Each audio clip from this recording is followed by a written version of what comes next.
in the deep cover. So Yes, kind of staying yeah. within my own theme. I just have my own themes. I like that. No, I thought, ooh, that's interesting. I love that. That was a good one. Hmm. Yeah, what did you? I'm just trying to see all of What was yours. her name? Rebecca Strong. So Rebecca she Strong, is yeah. Danae out of Prince Albert. So that was interesting. And Oh, of course, the really, eh? Patients, originally done by GNR in 1989, and then Chris Cornell. He actually did it in 2016, but they didn't release it until 2020, a while after his death. Yeah, when did he die? I don't know. I can't remember. After 2016, obviously, but Yeah, he yeah. would have had to record that. Well, you know how they dust off the old recordings and stuff like that. So he might have been playing around before he died. But um, what was I I'm gonna do? looking. Oh yeah, I gotta send you 2017, something. May 18, 2017. Oh wow, not long thereafter. Mhm. Wow, jeez, what a loss. Great voice, eh? Oh my God, unbelievable Mhm. voice. Now, let me see here. What are you looking for? I'm looking for something to send you. Yeah, yeah. Okay. Okay. What I told you I would send before. This is the CV of the guy I talked to.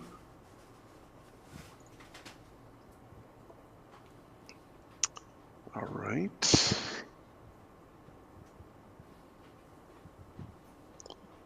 Okay. Hello? Boy, Jen, tomorrow What? looks busy, eh? Is it tomorrow? For Well, for meetings everything or is no, is it today? Today today. is Tomorrow's not too crazy, eh? bad. Next week is Yeah. brutal. Yeah, it is. That's what it was. Yeah, I looked at that and it's just filled from beginning to end here. My next week is So, worse than a checkerboard. so you got an invite to that meeting in Calgary, right? The Indigenous Day Lunch and Learn. I had to decline because I have a meeting. You have community stuff, do you? Or Yep. oh, So that's too bad. are you going to attend that?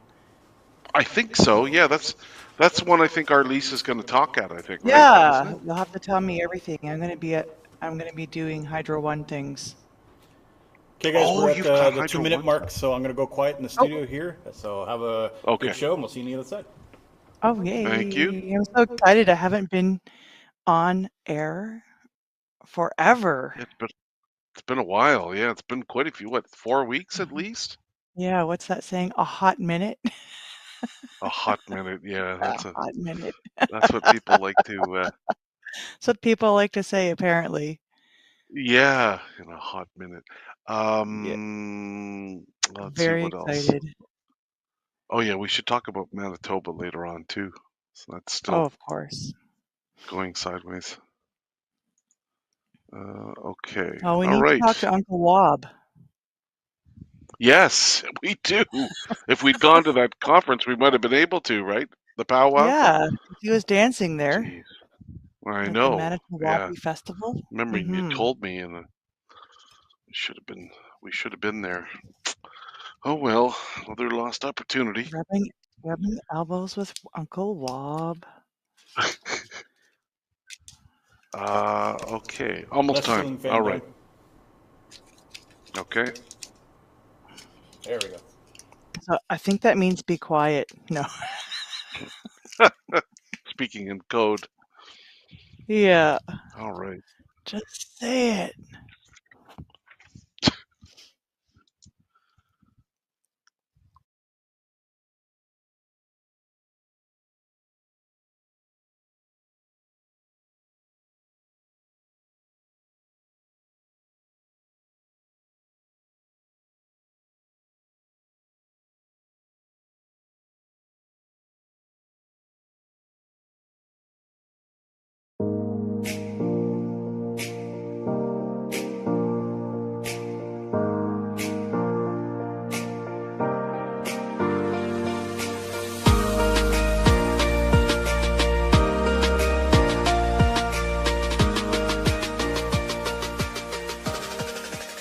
Good afternoon, everyone. My name is Don Parkinson, and I'm a senior consultation specialist with Atkins Realis.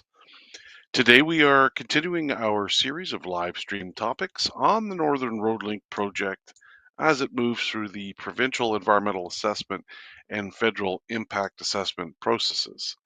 The topics we are covering parallel our project activities, so we hope these will help our viewers and listeners better understand the project and provide input along the way. With me today is my usual co-host, Jennifer Ashwazagai Pereira, my colleague and an Indigenous engagement and traditional knowledge specialist at Atkins Realis. Jennifer is a member of Henvey Inlet First Nation, located on the French River south of Sudbury, and works with me on our projects across Canada. Greetings and salutations, Jen. Awneen, how are you? I'm okay. Welcome back. You've been Thank you. noticeably absent the last few weeks. MIA. MIA. Yeah, we finally found you. You were uncovered and dusted off, and now we've got you back in the saddle again on media, and you'll be joining us, of course, for the radio show as well this afternoon. So that'll be fun as always. And so, why don't we get started? Today, we're going to talk about the Cultural Heritage Resources Study Plan that we are undertaking as part of the environmental and impact assessments. So, without further ado, let's do We what we present normally to do you. and present to you the Cultural Heritage Resources Study Plan. Nice. So let's run through the table of contents. We do our usual project background to get everybody up to the same sort of level in terms of knowledge about the project. We're going to talk about the valued components and indicators associated with cultural heritage resources. We're going to talk about the baseline data collection methods associated with archaeological resources. We're going to talk about built heritage resources and cultural heritage landscapes. And we're going to talk about preliminary identification of potential effects. So lots of stuff going on for sure. Lots to talk about. But let's just get you going with the background or introduction to the project. The Northern Road Link is a proposed all-season road in Northern Ontario that sits on Treaty 9 land. It connects the Ring of Fire mineral deposits to the all-season highway network, ultimately through the proposed Martin Falls Community Access Road. It would also provide an opportunity for Webequie First Nation to connect to the all-season highway network, which we'll get into in more detail shortly. It's subject to both the Environmental Assessment Act, which is provincial, and the Impact Assessment Act, which is federal. The proponents are both in remote Indigenous communities, Martin Falls First Nation and Webequie First Nation. Both of these communities are about 500 kilometers north of Thunder Bay in slightly different directions. So, being remote, they are not accessible by all season roads.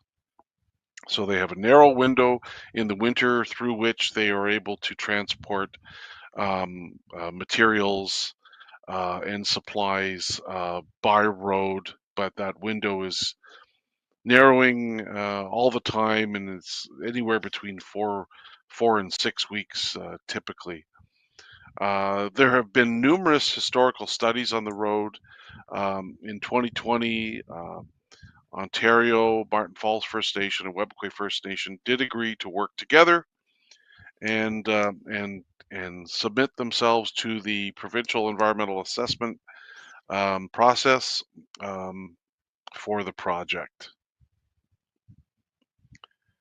In terms of the project itself, there are, and this is sometimes confusing for people, there are currently 3 all-season community road projects or all-season road projects that are in the planning stages. So they're all undergoing federal impact assessments and provincial environmental assessments.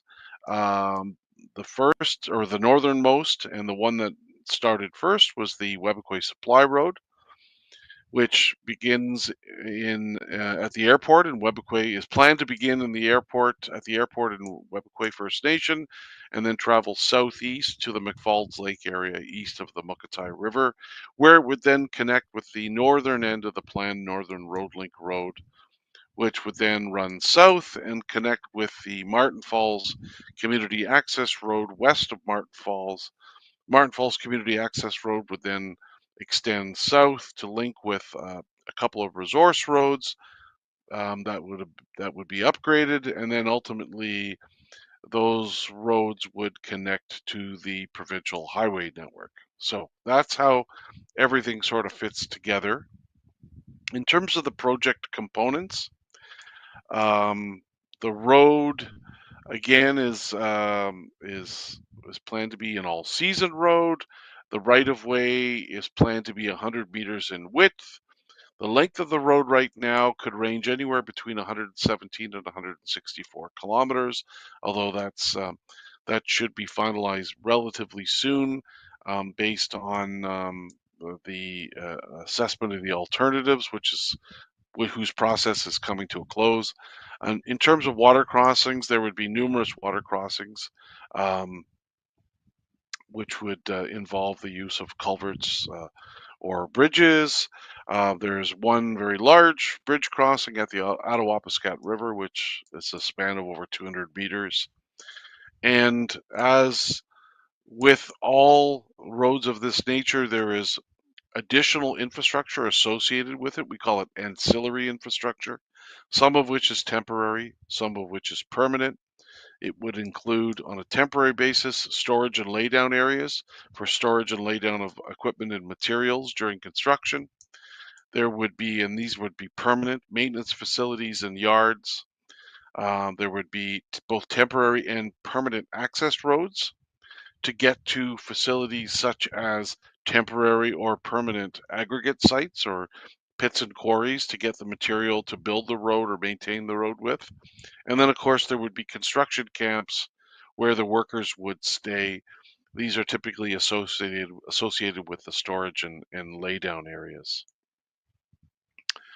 In terms of the alternative corridors I was talking about, remember I mentioned that I had to you remember that I had to provide a range in terms of the estimated length of the road, and the reason why is because in certain sections of the road we have different alternative road segments that are that can be chosen from.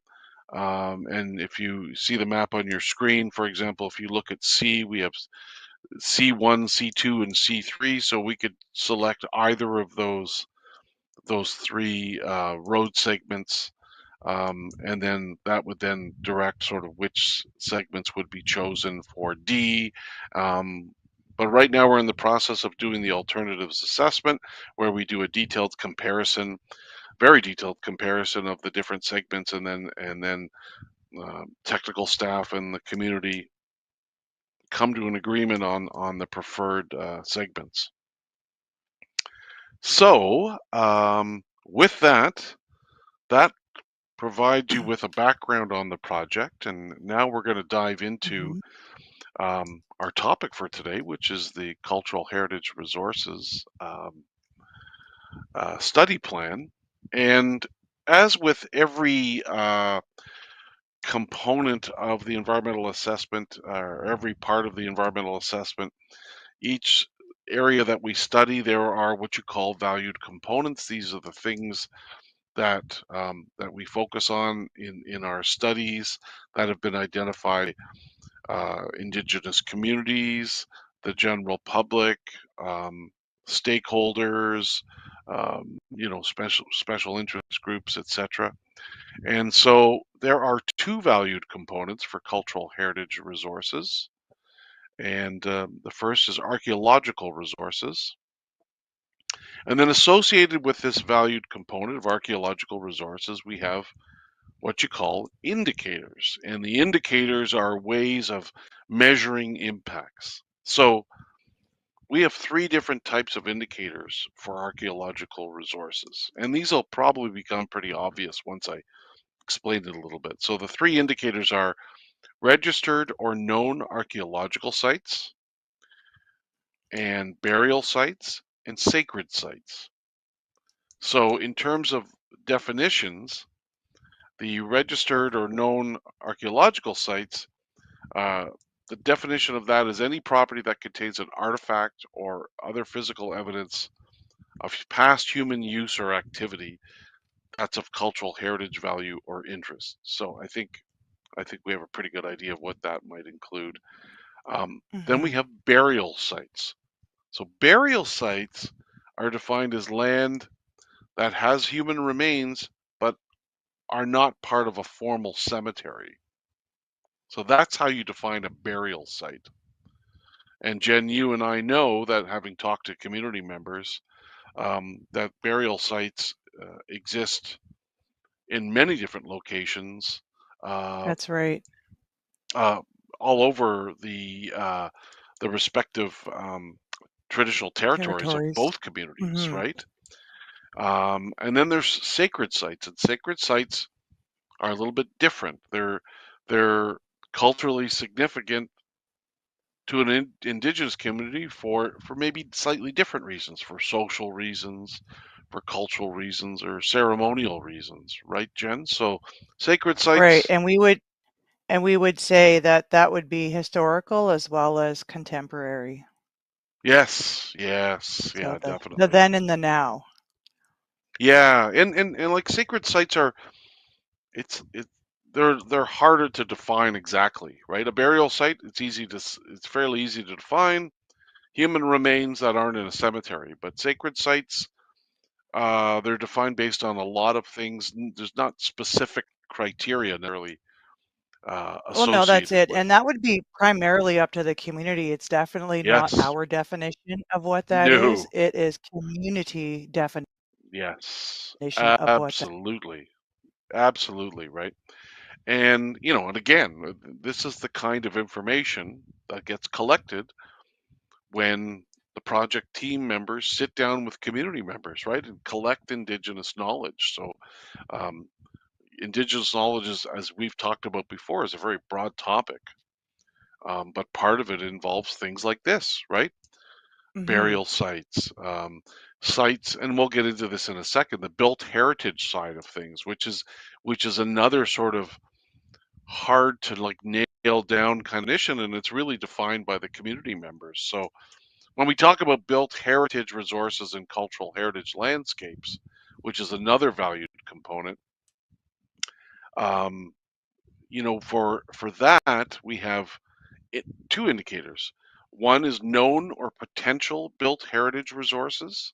So when we look at that, a built heritage resource is a building, structure, monument, installation of any manufactured remnant that contributes to a property's cultural heritage value or interest as defined by a community, including an indigenous community. A known built heritage resource is a property that has recognized cultural heritage value or interest. Built heritage resources could be hunting cabins, fishing cabins, trapping cabins. Typically, those that have been held or been in the family and used by the family or clan by long periods of time, right, Jen? Right. And something that is man-made in those Yes. areas, Yep. Yep, that's right. or So human-made, I now, should say. or human made. Now another indicator uh, of the built heritage resources and cultural heritage landscapes valued component. So another way of measuring impacts would be these known or potential cultural heritage landscapes. So what could that be? Now again, this is another, it's defined really by the community members. Hmm. So the official definition is a cultural heritage landscape is a defined geographical area that may have been modified by human activity and is identified as having cultural heritage value or interest by a community, including an indigenous community. So the area may include features such as buildings, structures, spaces, and this is another interesting one, views, archaeological Mm-hmm. sites, or natural elements. So it's a big, broad definition, isn't it, Jen? So like a lookout point, right? That may have a That's vista, right. something that has significance, right? Or it could be just like any kind of like natural feature, right? A wall or something that has some significance. Um, and then cultural heritage landscapes. This is another broad definition. This could include things like waterways that have historically been used as like highways for community Highways. members. Yeah, Mm-hmm. prominent hills or eskers or just significant, I guess, landforms or trails or portage routes. You know, something that's been sort of, I guess, carried on through the years as of cultural significance, but it's a landscape, right? So it could also include burial sites, but it could include areas for traditional use. Um, it might have spiritual significance, a particular area. Sometimes there are areas where you don't go. That's how they have significance, right, Jen? Like I Mm-hmm. know when having sat down with communities many times, there are areas that are identified as places where you shouldn't go. And so these are again important things to keep in mind and to be aware of in terms of in the course of doing our environmental assessment, we need to know about these things. So it's kind of I like to I call them find storied places. yeah, that's a good description. I think Even that's a the very good description, Jen. the no-go areas, because there are stories about why Yes, people shouldn't go there, but we're not always privy to those stories, and that's okay. We that's just right. need to know that part. Not to Just go stay there. away from there. Yes. Yeah, don't go there. Okay. Yeah, exactly. It's that simple.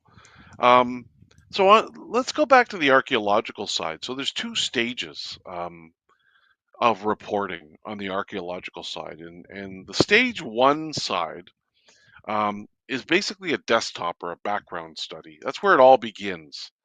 And this is more of a formal process, which is prescribed, really, I would say, is the best way to describe it. I'd say by the provincial government.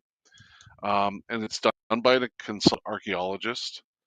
Um, and the idea behind it is to identify whether there's potential for archaeological sites on the property or on the project area.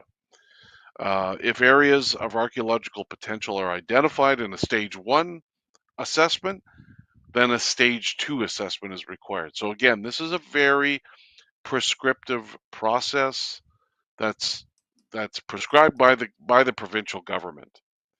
And so the tasks involved in that would be background historical research, looking at things like the physical geography of the area, the superficial geology, so like the top level of soil, like soils, and the top level of the subsurface, sources of water, where springs are, topography, so the shape of the land, how steep it is, the height, and how rapidly the land changes in height. Um, Looking at previous archaeological assessments, looking at community-based land use plans that communities may have completed or at least started, because there's a lot of that kind of work that's done as part of that process. And of course, incorporation of indigenous knowledge is a huge part of it, to be able to gather the information to identify areas that potentially might contain archaeological sites, and then of course the mapping side of things. And then if it does advance to a stage two archaeological assessment report, that's an on the ground process, right? So that involves um, going to the actual locations and doing investigations. Walking in transects, so that's in lines um, in the area that's been identified, A uh, grid. and Yeah, exactly. And then look, what you're doing in that area, in that particular case, is looking for, um, you'd be focusing on areas where there is potential for archaeological or other kind of heritage resources, and there might be some shovel testing where some shallow holes might be dug, um, to see if there's any deposits of any kind as well. Let's see what else. Sometimes things, based on the results of the stage two work, if it's identified that there's potential for the project directly coming in contact with any possible archaeological resources, there can be monitoring, and I know on projects I've worked on, there is monitoring for archaeological resources where you would have, for example, community members, involved as part of the project team during construction, who would be monitoring the archaeological side of things. So you'd have environmental monitors, and then you'd have archaeological monitors. If there was a possibility identified of maybe encountering this, typically what would happen is these areas, the road would be routed away from any areas that have been identified as having potential, but um, just to be But safe, sometimes many during times. yeah, sometimes during Oh, construction, they come across something, and then that's yes, when, when we talk about mitigation measures, we talk about that a lot. There could be some cultural protocols that are put in place. I remember on yeah. one of my projects, there was an elder who was available to come and assist with anything needed. Yeah, I was gonna ask you if you encountered that on, like, in the project in your community, the wind farm. Did you have someone specifically identified in that role, or you just had someone available on call, right, if something was potentially Well, encountered? because it was our project, there were a few of us that were kind of on call and had the capabilities to work with anybody and around any kind of issues that would have cropped up. And fortunately, nothing did because our um, historical land use, and the archaeological assessments were thoroughly done, and we had identified Yes. some good burial sites as well as old village sites and a few other things that were no-go zones.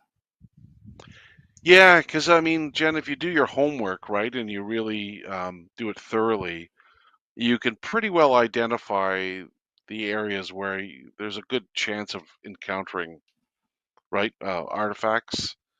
I think, That's it. as long as there's enough information available and you do a thorough job, you can have a pretty good idea of, I mean, like, obviously, sites close to, you know, for example, mouths of rivers and, significant areas, right, that might be frequented, like along rivers, things like that.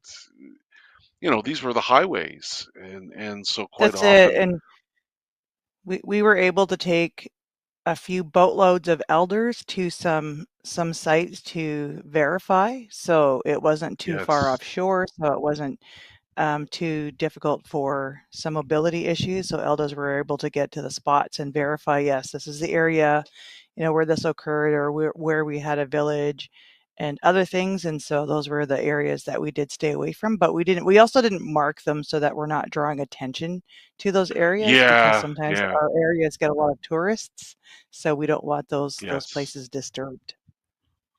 Yeah, no, that's a good point. And yeah, the maps where they are marked, typically those are kept, confidential, or That's the right. maps are prepared in a way that the exact location isn't revealed, right? It's sort of like a buffered Mhm. larger area, so you can't really tell exactly what's there. But let's move now to talk a bit about built heritage resources and cultural heritage landscapes. So in terms of some of the tasks associated in the cultural heritage report, there's provincial and federal heritage inventory and database review, sort of background work, um, review of community-based land use plans and previous reporting on cultural heritage in the area, uh, consulting with the regulatory agency and other stakeholders, Background research, huge,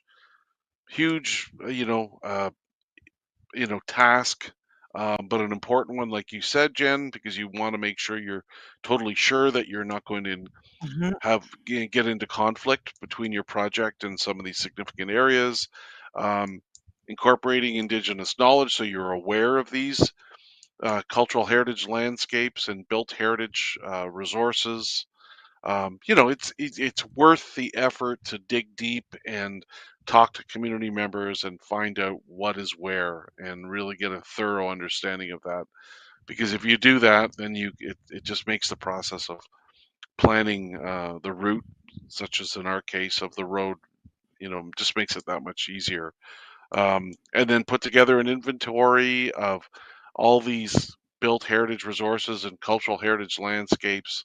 That'll form sort of a um, sort of a series. It serves as a constraint, basically, right? So you can figure out how to thread the road, how to position the road so it doesn't conflict with these areas that are important, that have been identified as important to community members, and then putting together the mapping, of course, too. So, in terms of the field data collection, there may be the cultural heritage report that's done on the desktop might identify a need for field investigations, where you would look at trying to confirm location and condition of identified built heritage and cultural heritage landscapes. The idea is to get a better idea of what these are and where they are, and use that information to position and route the road properly, and avoid um, conflicting, I guess, impacting those important areas as much as possible. So there's different data sources, um, but again, the most important data source in areas like we're talking about is the actual community members themselves. It's not provincial databases or municipal databases, because they really don't That's they right. don't And the they don't provincial do this. database would not have necessarily captured very much. That's right. I mean, they may have captured old trading post locations, stuff like that, right, Jen? Like, Hmm. but that's probably it, and that's not nearly the level of depth that would be needed for a project like this, where you have community members who for thousands of years have been using the territory, and building structures and temporary or permanent, and have been using these, and their whole family history is laid out all over the landscape, right? So, if you don't talk to community members, you're not going to get an idea whatsoever of what is where. So, IK, Indigenous knowledge, is just it's the basis for this work. It really is. Yes, it really helps inform a lot of this. Yeah, because in Jen, and as we move to our last slide, there are potential effects, right? There are definitely potential effects from the project.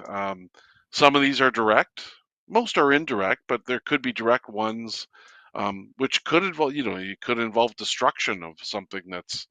I mean, you absolutely hope that never happens, but that is a potential direct impact if it's not been flagged or identified. Um, Changing like the fabric or appearance of a sacred location, for example, right? Or a vista. That's a direct impact as well too. Hmm. And then there's indirect impacts like shadows created, isolating an important heritage location from its environment, so it changes the sort of context that it sits within, um, obstructing views, or affecting views or vistas, changing land use. Like, for example, like in the text here, like if it was a historical battlefield, and you've changed that to residential use, well, the battlefield's now covered with houses. So, things like that. Um, Land disturbances, such as changing the grade or the shape of the land, changes drainage patterns, can affect important areas. and construction, direct construction impacts like from vibration to negatively affect built heritage resources. That's a possibility too. So it's uh, it's a big topic, isn't it, Jen? Cultural heritage, Oh, cultural it sure is. landscapes, but it's a huge, it's an important one, and it's super, as I've said before, it's super heavily dependent on Indigenous knowledge and talking to community members and getting that information up front. Because if you don't do your homework, you're going to run into problems, right? There's going to be conflicts, and uh, that's why you have to do the research, the historical research, and talk to community members, of all different ages to be able to get that cross section of information. So, yeah, important topic. So, one that can't be ignored, right? Never. So, that wraps up today's discussion of the Cultural Heritage Resources Study Plan. We hope this was helpful and encourages you to join us again next week when we discuss the Climate Adaptation and Resilience Study Plan, Jen. That's going to be a big one too. Wow. All these big topics coming. Yeah, that's a big one. Climate change and how we plan for it. Don't forget to keep in touch with our project team members via the contact information available on our website, northernroadlink.ca. Miigwech, and make sure to look out for project updates on social media and our website. Chimigwech.